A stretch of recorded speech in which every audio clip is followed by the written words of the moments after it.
Welcome back. கொஞ்சம் களைப்பாக தாங்க இருக்குது, அதுக்கு காரணமும் இருக்குது. இதை பற்றி கண்டிப்பாக நான் வந்து ஒரு தெளிவாக ஒரு வீடியோவில் எக்ஸ்பிளைன் பண்ணுறேன். கஸ்டம்ஸில் என்னாச்சுன்னு பார்த்தீங்கன்னா, Xiaomi 17 சீரிஸ் எடுத்துகிட்டு வந்துட்டு இருந்தேன் இல்லையா, இத்தனைக்கும் என் பாக்கெட்டில் தான் இருந்தது. ஃபோன் என் பாக்கெட்டில் இருந்தது, பாக்ஸ் என் பேக்கில் இருந்தது.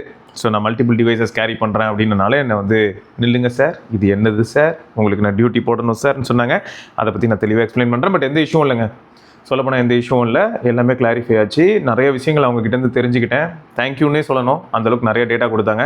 நம்ம ஊரில் அயன் படம் மாதிரி ஸ்மக்லிங் கொஞ்சம் அதிகமாக தான் இருக்குது போல். அதனால் என்ன ஆகுதுன்னா, ஜென்ரலான கேஷுவல் கன்சியூமர்ஸையும் அவங்க வந்து ஃபில்டர் பண்ணுற மாதிரி தான் இருக்குது. எல்லோரையும் நிறுத்தி கேள்வி கேட்குற மாதிரி தான் இருக்குது. அது மட்டும் இல்லாமல் டிஸ்க்ளோஷர் சர்டிஃபிகேட் மாதிரி எதாவது எடுத்துகிட்டு போகணுன்னு வைங்களேன். ஒரு ஒருத்தரையும் நம்ம வந்து பொருள் ஏதாவது இங்கேருந்து எடுத்துகிட்டு போகிறோம் அப்படின்னும் போதும் ஒரு சர்டிஃபிகேட் நம்ம வாங்க முடியும். அவங்ககிட்ட கொண்டு போய் கொடுத்து, இந்த மாதிரி இந்த பொருள் நான் கேரி பண்ணிட்டு போகிறேன், திரும்ப வரும்போது இந்த பொருள் கேரி பண்ணிட்டு வருவேன், அப்படிலாம் பண்ணணும், பெட்டராக இருக்கும். மொத்த ஸ்டோரியையும் தெளிவாக நான் கௌதம் ப்ரோட எப்படியும் கமெண்ட்ஸ் வீடியோ பண்ணுவேன், அப்போ நான் எக்ஸ்பிளைன் பண்ணுறேன். அண்டு திரும்பியும் நான் சொல்லணும்னா, நீங்கள் யாராவது வந்து ஒரு கேமரா 4 லட்ச ரூபாய்க்கு ஒரு கேமரா எடுத்துகிட்டு போகிறீங்க அப்படின்னாலும், அந்த என்க்ளோஷர் சர்டிஃபிகேட் மாதிரி நீங்கள் வந்து இவங்க கிட்ட ஃபஸ்ட்டு காமிச்சு, அதுக்கப்புறம் அந்த கேமரா எடுத்துகிட்டு நீங்கள் உலகம் பூரா எங்கனாலும் சுற்றுங்க, திரும்ப வரும்போது உங்களுக்கு எந்த விதமான பிரச்சனையும் இருக்காது. இங்கேருந்து நீங்கள் வாங்கிட்டு போன பொருள்னு தெரிஞ்சாலே பிரச்சனை கிடையாது. ஆனால் நீங்கள் வேறு எங்கேருந்து வாங்கிட்டு வரீங்க, இந்த மாதிரி இருந்து பில்லு இந்த மாதிரியான விஷயங்கள்லாம் ப்ராப்பராக இல்லைனா சீஸ் பண்ண தான் செய்வாங்க. ஸோ அதெல்லாம் நம்ம கொஞ்சம் கேர்ஃபுல்லாக தான் ஹேண்டில் பண்ணணும். Right. So first comment, so இது வந்து KKKKK_OTFI அப்படிங்கிற ஒரு நண்பர். ஸோ அவங்கவுங்களுக்கு அவங்கவுங்க பிரச்சனை அப்படின்னு சொல்கிற மாதிரி இவருக்கு ஒரு பிரச்சனை. என்னன்னு பார்த்தா, ஆண்டவரே, நான் ரீசெண்டாக OnePlus Buds 3R வாங்கினேன். அதுக்கு முன்னாடி புல்லட்ஸ் Z2 தான் யூஸ் பண்ணிகிட்டு இருந்தேன். 3Rல கிஸ் கொடுத்தா ரிசீவருக்கு கேட்க மாட்டேங்குது. Z2ல சூப்பராக இருந்துச்சு. எனக்கு கிஸ் சவுண்டு கேப்சர் பண்ணுற மாதிரி ஒரு நல்ல TW சொல்லுங்க அப்படின்னு சொல்லியிருக்காரு. ஸோ எனக்கு மைண்டில் டக்குன்னு ஸ்ட்ரைக்கான விஷயம் என்ன அப்படின்னா, ஒன்று நீங்கள் ANC டிசேபிள் பண்ணி பாருங்கள், அப்படி இல்லையா கிளியர் வாய்ஸ் ஃபார் கால் இந்த மாதிரியான ஆப்ஷன் வந்து நிறைய ஃபோன்ஸில் இருக்கும். கிளியர் காலிங் அப்படின்ற ஆப்ஷன் இருக்கும். ஸோ அதெல்லாம் டிசேபிள் பண்ணி பாருங்கள். இதெல்லாம் நீங்கள் டிசேபிள் பண்ணாலே பாதி பிரச்சனை உங்களுக்கு தீந்துரும் அப்படின்னு எனக்கு தோணுது. நீங்கள் ட்ரை பண்ணி பார்த்துட்டு சொல்லுங்கள். இருந்தாலும் கொஞ்சம் ஓவராக தான் போகிறீங்க அப்படின்னு எல்லோரும் வந்து கமெண்ட் செக்ஷனில் சொல்கிற அளவுக்கு இருக்குது. அதை கௌதம் ப்ரோ என்னையா இது அப்படின்னு கேட்டிருந்தாரு. நான் இதுதான் சஜஸ்ட் பண்ணியிருந்தேன். ஏன்னா பெரும்பாலும் என்ன ஆகும்னா, ஃப்ரீக்வன்சி நம்ம எந்த மாதிரியான சவுண்டு ப்ரொடியூஸ் ஆகுது நம்மளை சுற்றி, அந்த சவுண்டை பொறுத்து வந்து பார்த்திங்கன்னா அது கட் டவுன் பண்ணும். ANC இல்லாட்டி கிளியர் கால் இந்த மாதிரியான ஆப்ஷன் யூஸ் பண்ணால் அதில் கட் டவுன் ஆகும். ஸோ அதை ஞாபகம் வச்சுக்கோங்க. ரைட்டா? ஸோ மற்றபடி வந்து நீங்கள் டேரெக்டாக ஃபோனில் பேசியிருந்தால் கூட அட் டைம்ஸ் கிளியர் காலிங் மாதிரியான ஆப்ஷன் எனேபிள்டாக இருந்தால், ஏன்னா ஐஃபோன்லலாம் பார்த்தீங்கன்னா டேப்பு திறந்து விட்டா இல்லாட்டி டேபிள் வந்து ஏதாவது மெட்டலை வச்சு லைட்டாக தேய்ச்சா அந்த மாதிரி கொஞ்சம் ஹை ஃப்ரீக்வன்சி சவுண்ட்ஸ் இந்த மாதிரியான சவுண்ட் எல்லாமே கட் டவுன் பண்ணும். அப்போ இதுவும் அந்த மாதிரி பண்ணுறதுக்கான வாய்ப்புகள் இருக்குது. அதனால் அதையும் செக் பண்ணுங்கள். அப்போ நீங்கள் வந்து டெஸ்ட் பண்ணி பார்த்துட்டு, இதில் தான் அப்படி இருக்குது, 3Rல தான் அப்படி இருக்குது, ஆனால் இதுவே நான் திரும்பியும் Z2 போனால் நல்லா இருக்குது அப்படின்னா, இல்லாட்டி Z2 இல்லாமல் வேறு ஒரு சில பட்ஸ் போகும்போதும் நல்லா இருக்குது அப்படின்னா, என்ன இது வந்து ஒரு அடிஷ்னல் டேட்டாங்க, மறக்காமல் சொல்லுங்கள். ஓகே, அடுத்த கமெண்ட் பார்த்தீங்கன்னா, முராத் டெக் அப்படிங்கிற நண்பர் வந்து, I am looking to buy Xiaomi 17 if it's about or under 80K for 512GB version. But நான் வெயிட் பண்ணால் S25 அல்ட்ராவையே இந்த ப்ரைஸுக்கு இந்த அக்டோபரில் வாங்க முடியும். நான் வெயிட் பண்ணி அதை வாங்கட்டுமா, இல்லைனா Xiaomi 17க்கு போகட்டுமா? My needs are battery life, good video camera, good software, weight matters, AI features. So இதெல்லாம் தான் எனக்கு முக்கியமாக வேணும் அப்படின்னு சொல்லியிருக்காரு. AI ஃபீச்சர் அப்படிங்கிற ஏரியாவில் வந்து ஷாமிலேயே AI இருந்தாலும் சாம்சங் வந்து வே ஹெடாக இருக்காங்க அப்படிங்கிறத நம்ம அக்செப்ட் பண்ணி தான் ஆகணும். Same applies to Google as well. But again உங்களோட ஆப்ஷனில் இருக்கிறது 2 ஃபோன் தான், ஒன்று Xiaomi, இன்னொன்று வந்து சாம்சங். ஸோ சாம்சங் வந்து கண்டிப்பாக ஏஐயில் ஸ்கோர் பண்ணிவிடும். வெயிட் வந்து சப்ஜெக்டிவான ஒரு விஷயம். உங்களுக்கு ஃபோன் வந்து பெருசாக இருக்கும், S25 அல்ட்ரா போனீங்கன்னா அதேமாதிரி ஒய்டாக இருக்கும். பட் இது Xiaomi வந்து அந்தளவுக்கு ஒய்டாவோ இல்லாட்டி ரொம்ப டாலாவோ அந்த மாதிரிலாம் இருக்காது. ரொம்ப காம்பேக்ட், 6.31 inch 6.3 inch அந்த கேட்டகரிக்குள்ளே வருது. ஆனால் கையில் ஃபோன் எடுக்கும்போது கொஞ்சம் வெயிட் இருக்கும். ஏன்னா 6330 mAh இருக்குது, அண்ட் ப்ரீமியம் மெட்டீரியல்ஸ் வச்சு பண்ணியிருக்காங்க. ஸோ அந்த வெயிட் அப்படிங்கிற ஒரு ஃபேக்டர் வந்து கண்டிப்பாக உங்களுக்கு வந்து Xiaomi கொஞ்சம் இருக்கிறது உங்களுக்கு தெரியும். சாம்சங் வந்து வெயிட் அழகாக டிஸ்ட்ரிபியூட் ஆன மாதிரி ஃபீல் ஆகும், ஏன்னா பெரிய சர்ஃபேஸ் ஏரியா. அடுத்து குட் சாஃப்ட்வேர், இது ரொம்பவே சப்ஜெக்டிவ். உங்களுக்கு கஸ்டமைசேஷன் இந்த மாதிரியான விஷயங்கள்லாம் வேணும்னா சாம்சங் பதில் Xiaomi போங்கன்னு சொல்ல வாய்ப்பே கிடையாது. சாம்சங்கில் கஸ்டமைசேஷன் டு த பீக், உங்களுக்கு குட் லாக் இந்த மாதிரியான ஆப்ஷன்ஸ்லாம் இருக்குது. ஸோ அது உங்களுக்கு ஞாபகம் இருக்கும்னு நினைக்கிறேன். ஸோ குட் லாக் இதெல்லாம் நீங்கள் யூஸ் பண்ணுறதா இருந்தால் சாம்சங். அடுத்து அதே சமயம் நீங்கள் தீம்ஸு, நான் அந்தளவுக்குலாம் விளாட மாட்டேன் bro, lock screen customisation, keyboard customisation எல்லாத்துலேயும் போய்ட்டுலாம் விளாண்டுட்டு இருக்க மாட்டேன். எனக்கு வந்து கேஷுவலாக சும்மா நான் மாத்திரம் எல்லாமே மாறணும் அப்படின்னா Xiaomiலையும் அந்த ஆப்ஷன்ஸ்லாம் இருக்குது. Okay fine. Good video camera, இது ரொம்பவே சப்ஜெக்டிவ். என்னை பொறுத்த வரைக்கும் நான் என்ன சொல்லுவேன்னா, சாம்சங் வந்து ரொம்பவே வெர்சடைலான ஒரு கேமரா. ஏன்னா நீங்கள் வந்து என்ன பண்ணலாம், S25 அல்ட்ரா வாங்கிட்டீங்கன்னா ரியரில் 4K 60 எடுத்துக்கிட்டே அப்படியே ஃப்ரண்ட்டில் 4K 60க்கு ஸ்விட்ச் ஆகிட்டே போயிட்டு விளாண்டுக்கிட்டே இருக்கலாம். இதுவே நான் Xiaomi 17 நான் யூஸ் பண்ணிட்டு தான் இருக்கேன். ஸோ 17 நான் யூஸ் பண்ணும்போது எனக்கு எப்படி இருந்ததுன்னா, ரியர் கேமராவில் 4K 60 டால்பி விஷன் HDR எடுக்க முடியுது, வேறு லெவலில் இருக்குது. ஃப்ரண்ட் கேமராவில் 4K 30 Dolby vision HDR. So இப்போ இந்த இடத்துல என்ன ஆகுதுன்னா, நான் ஃப்ரண்ட்டுக்கும் பேக்குக்கும் ட்ராவல் பண்ண முடியல. நான் ட்ராவல் பண்ணணும்னு நினச்சேன்னா அந்த மாதிரியான டாஸ்க் எல்லாத்தையும் நான் Xiaomi 17 அல்ட்ரால தான் பண்ண முடியுதே தவிர Xiaomi 17ல பண்ண முடியல. ஸோ இது ஒரு ஃபேக்ட் இருக்குது. ஸோ அப்போ நீங்கள் வந்து பிட்வீன் சென்சார் நான் ட்ராவல் பண்ணிட்டு இருப்பேன். இப்போ நீங்கள் 4K 60 எடுக்கிறீங்க அப்படின்னா ரியர் கேமராவில் இருக்கிற primary sensor, ultra wide, telephoto எல்லாத்துக்கும் போகலாம். பட் ஃப்ரண்ட் கேமராக்கு நீங்கள் ஸ்விட்ச் ஆக முடியாது. உங்களுக்கு 4K 60 கண்டினியூஸாக சீம்லெஸ்ஸாக ஸ்விட்ச் ஆகணும் அப்படின்னா அல்ட்ராக்கு தான் போய் ஆகணும். அண்ட் இதில் வந்து பார்த்தீங்கன்னா நான் சொன்னது தான் ஞாபகம் வச்சுக்கோங்க. பின்னாடி வந்து 4K 60 டால்பி விஷன், ஃப்ரண்ட்டில் வந்து பார்த்தீங்கன்னா 4K 30 டால்பி விஷன் எடுக்கலாம். சாம்சங் வந்து உங்களுக்கு அந்த அதர் எண்ட் வந்து நல்ல ஆப்ஷன் கொடுப்பாங்க. உங்களுக்கு 4K 60 FPS எடுத்துக்கிட்டே கூட நீங்கள் பிட்வீன் சென்சார் போகலாம். ஸோ நல்லா என்ஜாய் பண்ணலாம். அது ரியருக்கும் ஃப்ரண்ட்டுக்கும் இந்த மாதிரிலாம் நீங்கள் வந்துட்டு போகலாம். ஸோ அதெல்லாம் வந்து சாம்சங்கில் கண்டிப்பாக ரொம்ப வருஷமாக இருக்கிறனால அசால்ட் பண்ணும். அடுத்து பேட்டரி லைஃப்பில் கண்டிப்பாக சொல்லுவேன் Xiaomi 17 கொஞ்சம் டாமினேட் பண்ணும். பட் இவங்க வந்து ஏதாவது ஒரு அப்டேட் ஃபியூச்சரில் கொடுத்து எதாவது மாற்றி விட்டாங்கன்னா நமக்கு அதை பற்றி எனக்கு வந்து புரிதல் சரியாகவே இல்லை. ஏன்னா நான் சில ஃபோன்ஸ் நான் யூஸ் பண்ணும்போது எனக்கு ரொம்பவே நல்லா இருந்திருக்கு. அதே ஃபோனே வந்து வேறு ஒருத்தர் பேரலாக யூஸ் பண்ணிட்டு இருக்கும்போது அவங்களுக்கு அந்த மாதிரி இருந்தது இல்லை. ஸோ நிறைய ஃபேக்டர்ஸ் இருக்குது. ஸோ அதனால் வந்து என்னால் உறுதியாக சொல்ல முடியல. பட் அகைன் 6330 mAh இருக்கக்கூடிய Xiaomi 17 பேட்டரி லைஃப் வந்து நான் கேஷுவலாக யூஸ் பண்ணும்போது இந்த இடத்துல நான் திரும்ப அகைன்ங்கிற வார்த்தை ஏந்திரமாக யூஸ் பண்ணுறேன். ஏன்னா நான் வந்து இன்னும் அதை டெய்லி டிரைவராக யூஸ் பண்ணல. அதனால் என்னால் ஒரு கான்க்ரீட்டாக சொல்ல முடியாது. பட் இதே S25 Ultra நான் டெய்லி டிரைவராக யூஸ் பண்ணியிருக்கேன். அது எப்படி இருக்கும் அப்படின்றத என்னால் உறுதியாக சொல்ல முடியும். அண்ட் இதே மாதிரி தான் நம்ம SRKயும் யூஸ் பண்ணிக்கிட்டு இருக்கான். இப்போ அவனுக்கும் வந்து பார்த்தீங்கன்னா டே பை டே அது இம்ப்ரூவ் ஆக ஆரம்பிச்சிருச்சு. ஃபஸ்ட் யூஸ் பண்ணும்போது அவனுக்கு 4 மணி நேரம் 4.5 மணி நேரம் SOT தான் வந்துச்சு.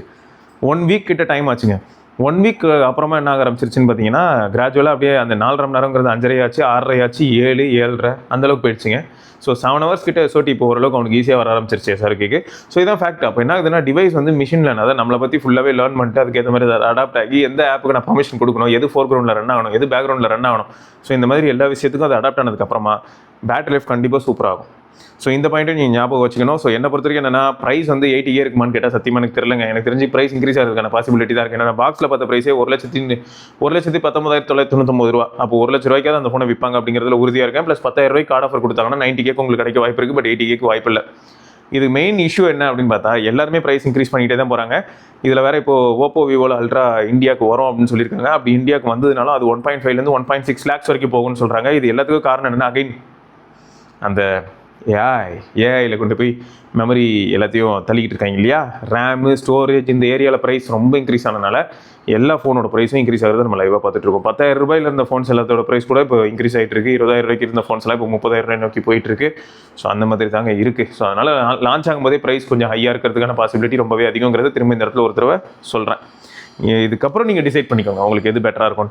வெயிட் பண்ணிங்கன்னா அக்டோபர் வரைக்கும் வெயிட் பண்ணிங்கன்னா சாம்சங்கே உங்களுக்கு இதே பட்ஜெட்டில் கிடச்சிரும். 75 to 80K கிடைக்கிறதுக்கான பாசிபிலிட்டி இருக்குது. பட் அதே நேரம் இவங்க வந்து புதுசாக திரும்பியும் போட்டு தள்ளிட்டு இருந்தாங்கன்னு வைங்க, இல்லை ப்ரைஸ் வந்து இன்க்ரீஸ் ஆகுது, இந்த ப்ரைஸ் இன்க்ரீஸ் ஆகுது, அந்த ப்ரைஸ் இன்க்ரீஸ் ஆகுதுன்னு பிடிச்சி தள்ளிட்டு இருந்தாங்கன்னா அப்போ ப்ரைஸ் டிக்ரீஸ் ஆகிறதுக்கான பாசிபிலிட்டி தின்னாகுது. இது நான் ஏன் சொல்கிறேன் அப்படின்னு பார்த்தீங்கன்னா Xiaomi ஃபோனாக இருக்கட்டும், சாம்சங் ஃபோனாக இருக்கட்டும், ஐஃபோனாக இருக்கட்டும், செகண்ட்ஸ் மார்க்கெட்டுக்குள்ளே போகும்போது என்ன ஆகுது அப்படின்னா இந்த ஃபோன்ஸ் எல்லாம், அது முக்கியமாக ஐஃபோனை காட்டிலும் இந்த சாம்சங் டிவைஸ் இதோட ப்ரைஸ் எல்லாம் ரொம்ப இன்க்ரீஸ் ஆனதுனால செகண்ட்ஸ் மார்க்கெட்லேயே அந்த ப்ரைஸ் வந்து இவங்க ஆட்டோமேட்டிக்காக ஜாலியாக இன்க்ரீஸ் பண்ணுறாங்க. நடக்குது. எவ்வளோ பேர் அதை பார்த்தீங்க. ஸோ இந்த மாதிரியான ப்ராப்ளம்ஸும் இருக்குது அப்படிங்கிறத ஞாபகம் வச்சுக்கோங்க. ஸோ இதாங்க சரியா இது நான் சொல்லணும்னு நினச்சேன். ஸோ என்னை பொறுத்த வரைக்கும் நான் உங்களுக்கு பிரித்து தெளிவாக சொல்லியிருக்கேன். எதில் என்னென்ன இருக்குது இல்லை அப்படின்ற மாதிரியான விஷயங்கள்லாம் எடுத்து சொல்லியிருக்கேன். ஸோ உங்களுக்கு கண்டிப்பாக நீங்கள் வந்து S25 Ultraக்கு வெயிட் பண்ண உங்களுக்கு அந்த பொறுமை இருக்குது அப்படின்னா தாராளமாக நீங்கள் வெயிட் பண்ணலாம். வெயிட் பண்ணி ப்ரைஸ் குறையாமல் போகிறதுக்கான வாய்ப்புகள் இல்லை. பட் இதுக்கு முன்னாடிலாம் கிரேசியான ப்ரைஸ்க்கெலாம் வந்துச்சு பார்த்தீங்கன்னா 70,000, 75,000 அந்த மாதிரியான ப்ரைஸ்லாம் வந்துச்சுல. அந்த மாதிரி ப்ரைஸ்க்கு வருமா சத்தியமாக எனக்கு தெரியல. ஏன்னா இன்றைக்கி ஃபோன் மார்க்கெட் அப்படி ரொம்ப வாலட்டைலாக பெட்ரோல் டீசலை விட பயங்கரமாக இருக்கானுங்க. அப்படி தான் போயிட்டுருக்கு. ரைட், இது ஒன்றா. அப்புறம் ஒரு சில கிளாரிஃபிகேஷன் கொடுக்கணும்னு நினச்சேன். எப்படின்னா இப்போ இந்த ரெட்ரோ கண்டென்ட்டெல்லாம் நான் திரும்ப பப்ளிஷ் பண்ணும்போது இல்லாட்டி ரெட்ரோ ஃபோன்ஸ் எதையாக நான் கவர் பண்ணும்போது அது என்கிட்ட வரும்போதே 1008 பிரச்சனையோடு தான் வருது. ஸோ இப்படி இருக்கும்போது நான் வந்து உறுதியாக இதில் வாங்குங்க அதில் வாங்குங்கன்னு சொல்ல முடியாது. என்னால் ரெட்ரோ ஃபோனை வந்து உங்களுக்கு எப்படி சஜஸ்ட் பண்ண முடியும்னா நீங்கள் வந்து சைனாவில் அலி எக்ஸ்பிரஸோ எதுலேயே வாங்க முயற்சி பண்ணிங்கன்னா பிரச்சனை இல்லை. சில சமயங்களில் அதுலேயும் கஸ்டம்ஸ் ஏதாவது பிரச்சனை வரதுக்கான வாய்ப்புகள் இருக்குங்கிறதையும் ஒரு தடவை சொல்லிடுறேன். அண்ட் ரெண்டாவது, யூரோப்பில் உங்கள் ஃப்ரெண்ட்ஸ் யாராவது இருக்காங்க அப்படின்னா நீங்கள் அங்கே eBayல இந்த மாதிரி வாங்க முடியும். யூரோப்லேயும் ஓரளவுக்கு பரவாயில்ல. எல்லா கண்ட்ரீஸ்லேயுமே பழைய நோக்கி அதை made in Hungary, made in Germany, made in Finland இந்த மாதிரியான டிவைசஸ் கிடைக்கும். யூஸரே வந்து போட்டு வித்துட்டு இருப்பாங்க. அது இல்லாட்டி அங்கேயும் செகண்ட்ஸ் ஃபோன் விற்கிறவங்க விற்றுக்கிட்டு இருப்பாங்க. இதில் இன்னொன்று என்னென்னா இந்த அலி எக்ஸ்பிரஸ்லாம் வாங்கும்போது போர்டு மட்டும் தான் ஒரிஜினலாக இருக்கும். மற்ற எல்லாமே ஃபஸ்ட் குவாலிட்டியில் செகண்ட் குவாலிட்டியில் இருக்கும். என்னென்னா பேனல், கீபேடு எல்லாமே வந்து டூப்ளிகேட்டாக தான் இருக்கும். இதுவும் ஞாபகம் வச்சுக்கோங்க. இது நான் எதுக்கு சொல்கிறேன்னா இப்போ ரெட்ரோ கண்டென்ட் போடும்போது நிறைய பேர் எக்ஸைட் ஆகிறீங்க. ஐயா எனக்கும் இது வேணும் இது வேணும்னு கேட்குறீங்க. எனக்கு ரொம்ப ஹாப்பியாக இருக்குது. நானும் சொல்ல போனால் என்ன தோணுதுன்னா, இந்த மாதிரியான ஸ்மார்ட் ஃபோன்ஸ்க்கு பதில் இப்போ ஒரு பட்டன் ஃபோனுக்கு போனால் டைம் ரொம்பவே சேவ் பண்ணலாம். நீங்களும் சேவ் பண்ணலாம், நானும் சேவ் பண்ணலாம். ஏன்னா நம்ம வேற எங்கே தான் டைம் ஸ்பெண்ட் பண்ணலாம். ஃப்ரெண்ட்ஸோட பேசலாம், இல்லாட்டி வீட்டில் ஃபேமிலி மெம்பர்ஸோட டைம் ஸ்பெண்ட் பண்ணலாம், இல்லாட்டி எங்கேயா வெளியில் சும்மா ஒரு வாக் மாதிரி போயிட்டு வரலாம். ஏன்னா இப்போ இருக்கக்கூடிய ஃபோன்ஸ் என்னன்னா அத்தனை நோட்டிஃபிகேஷன், அத்தனை அப்ளிகேஷன், அவ்வளோ டிஸ்ட்ராக்ஷன், ரொம்பவே ப்ரெஷர் அதிகமாக பில்ட் ஆகுது. இதில் இந்த இப்போ இருக்கிற ஃபோனில் இன்னொன்று நல்லா நான் நோட் பண்ணேன். பழைய ஃபோன்ஸில் இப்போ காஸ்ட்லியாக ஃபோன் இல்லையா ப்ரோன்னு கேட்டிங்கன்னா அப்படிலாம் இல்லை. அப்பயும் காஸ்ட்லியான ஃபோன்லாம் இருந்தது. பட் அந்த வித்தியாசம் வந்து காஸ்ட்லியான ஃபோனுக்கும் ஒரு 4000 ரூபா ஃபோனுக்கும் இல்லாட்டி 2000 ரூபா ஃபோனுக்கும் இருக்கக்கூடிய அந்த வித்தியாசம் வந்து ரொம்ப மினிமலாக இருந்தது. இப்போலாம் எப்படி இருக்குன்னு பார்த்தீங்கன்னா, ஐஃபோன் வாங்கினா தான் ப்ரோ நல்லா இருக்குது, அப்போ தான் ப்ரோ ஃப்ரெண்ட்ஸ் எல்லாம் மதிக்கிறாங்க அப்படின்ற மாதிரியான ஒரு மைண்ட் செட்டே நம்ம எல்லாருக்குள்ளேயும் விதைக்கப்பட்டதே ஒரு பெரிய பெயினாக தான் நான் பார்க்குறேன். ஸோ இதெல்லாமே வந்து எப்படி ஆயிடுதுன்னு பார்த்தீங்கன்னா, எக்ஸ்டர்னல் இன்ஃப்ளூயன்ஸ்னால நமக்கு இன்டர்னலாக உள்ளுக்குள்ள மனதளவில் ஏகப்பட்ட புழுக்கங்கள், பிரச்சனைகள்.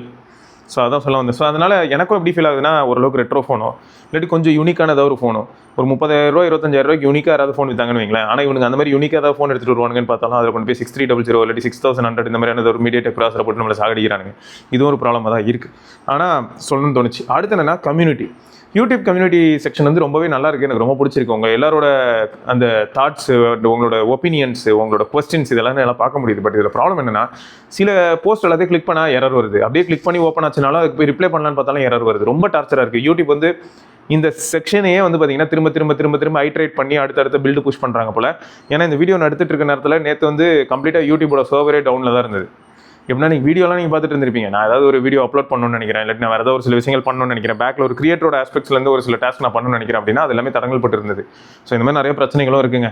ஸோ கம்யூனிட்டிக்கு என்னை பொறுத்த வரைக்கும் என்னன்னா, இப்போ நானும் பரத்தும் டிஸ்கஸ் பண்ணிட்டு இருக்கோம். ஸோ பரத் ஆல்ரெடி ஏஐ டூலில் வச்சு நிறைய டிஃப்ரெண்டாக என்னமோ ட்ரை பண்ணிட்டு இருக்கான். ஸோ அப்படி இருக்கும்போது பரத் வந்து கம்யூனிட்டிக்குன்னு ஒரு ஏஐ ரெடி பண்ணி கம்யூனிட்டியோட ஒப்பீனியனை மட்டும் ஃபுல்லாகவே கலெக்ட் பண்ணுற மாதிரி ஒரு இடத்த உருவாக்கலாம் அப்படின்னு சொல்லியிருக்காங்க. ஸோ தட் உங்கள் எல்லாரோட டேட்டாவுமே அந்த இடத்துல மிஸ்ஸே ஆகாமல் போகும். பார்த்தீங்களா, மெயிலே கொஞ்சம் ப்ராப்ளமாக இருக்குது ப்ரோ. நீங்கள் எல்லாரும் மெயில் அனுப்புறீங்க, சில சமயங்களில் ஸ்பேம் போகுது, சில சமயங்கள் என்ன ஆகுதுன்னு பார்த்தீங்கன்னா ஏகப்பட்ட ஆட்ஸுக்கு மத்தியில் போய் அது மாட்டிக்குது.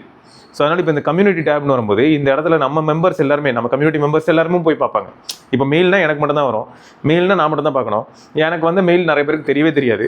அப்படி தான் நான் அது வந்து பாசிட்டிவாக பார்த்தேன். அது யூடியூப் கம்யூனிட்டி செக்ஷன் பாசிட்டிவாக நான் பார்க்க காரணம் என்னன்னா, யாருனாலும் நம்ம மக்கள் எல்லாருமே போய் அதை பார்ப்பீங்களே அப்படின்னு சொல்லி தான் சந்தோஷப்பட்டேன். பட் அது சரியாக பார்க்க முடியல அப்படின்னும் போது உங்களோட எஃபோர்ட் வீணாக போகுது. ஸோ அதனால் என்ன தோணுதுன்னா, இந்த மாதிரி ஒரு டூல், ஒரு ஃபோரம் மாதிரி ஒரு டூல் ரெடி பண்ணி அதில் வந்து நம்ம எல்லாருமே டிஸ்கஸ் பண்ணுவோம். இன்னும் பெட்டராக இருக்கும். நான் அந்த இடத்துல என்னோட ப்ரெசன்ஸ் வந்து ஒரு நாளைக்கு 1 hour இருக்குது அப்படின்னால கூட நம்ம சக நண்பர்கள் எல்லாரும், நம்ம கம்யூனிட்டி மெம்பர்ஸோட ப்ரெசன்ஸும் அப்பப்போ 1 hour இருக்கும். ஸோ அப்போ எல்லாருமே வந்து கம்யூனிகேட் பண்ணிக்கிட்டே இருப்போம். ஏதாவது ஒரு பிரச்சனையாக உடனே அதுக்கு வந்து ஒரு தீர்வு கிடைக்கும். ரைட்டா? ஓகே. ஸோ இந்த வீடியோ கூட பார்த்தீங்கன்னா நான் Xiaomi 17 Ultraல அந்த போர்ட்ரேட் வீடியோ ஃப்ரண்ட் கேமராவில் ட்ரை பண்ணிட்டு இருக்கேன். ரியர் கேமராவில் போர்ட்ரேட் ஆப்ஷனே கொடுக்கலன்னா பாருங்களேன். ஏதாவது விசித்திரமாக பண்ணிக்கிட்டே இருக்காங்க. விசித்திரமாக பண்ணுறது தப்பு இல்லை, நம்மளை நோக்கடிக்கிற மாதிரியே பண்ண என்ன பண்ணுறது? ஓகே.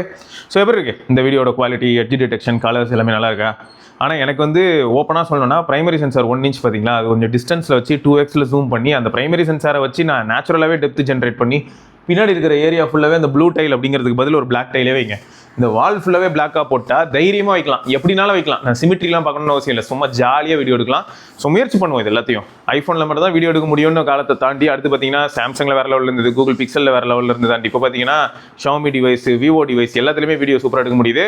ஸோ நல்ல விஷயமா தான் இருக்குது. அண்ட் அதுலேயும் இந்த மாதிரி ஆர்டிஃபிஷியல் பிளர் கொடுக்காம நான் நேச்சுரலாக எடுத்தேன்னா இன்னும் பெட்டராக இருக்கும்னு தோணுது. ரைட்டு மக்களே. ஸோ தொடர்ந்து நம்ம இன்னொரு பதிவில் சந்திப்போம். அதற்கு விடைபெற்றுக் கொள்வது சிவபரணி. பார்க்கலாம். பாய்.